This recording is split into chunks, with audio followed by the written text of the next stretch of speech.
guys, ayan, dinner time. Dinner time ng mga mababait na kadama sa Kuwait.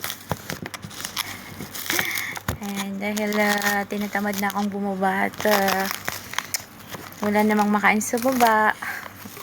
Ayan, dito na lang tayo mag-dinner sa taas. So, nangutang ako. Kala nyo sa Pinas lang pwedeng mangutang, no? Nangutang ako ng pagkain dun sa school kanina. Spaghetti. Yan. Tsaka na-miss ko din talaga yung spaghetti. Matagal na akong hindi nakakain ito. Diba?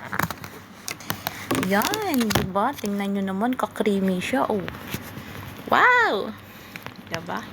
Kaya lang malamig. Parang yung jowa nila malamig. Kakain ka lang naman. Mga andadamay ka pa. Diba?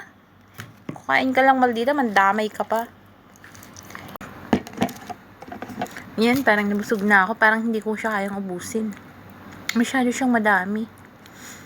Tapos matamis siya. Cover ko na lang to. Tapos bukas ng umaga din. Breakfast ko. Date na tayo. Yung mga braso natin masyadong healthy. Diba? Masyado ng healthy yung mga braso natin. Para ng pang-boxing. Wala ko na.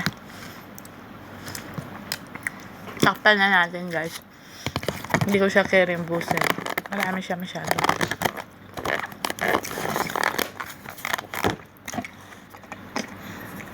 Diba? Ito siya dinner natin. Ang hirap talaga dito sa abroad. Alam nyo, guys, yung ganito, yung pagod ka na. Wala ka na tayo magluto. Tapos buti nga yung iba kasi wala din pagkain, ganyan.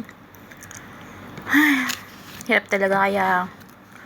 Kaya yung mga pamilya natin sa Pinas dapat alam nila yung sitwasyon natin dito. Sana naintindihan nila, no?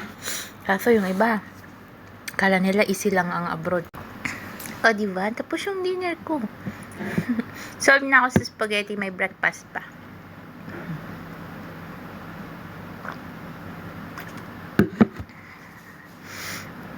Ganda kumain. As in. Ayan. Yan. Thank you for watching, guys. Ayan. Ayan. Pinagbigyan ko yung mga friend ko na naghahanap sa akin. Ay, wanted na pala ako ngayon. Ayan. Matagal na kasi ako hindi nakapag-vlog eh. Matagal akong walang updates sa lahat ng social media. So, nabisi kasi ako sa Bella Chicks. Bella Chicks.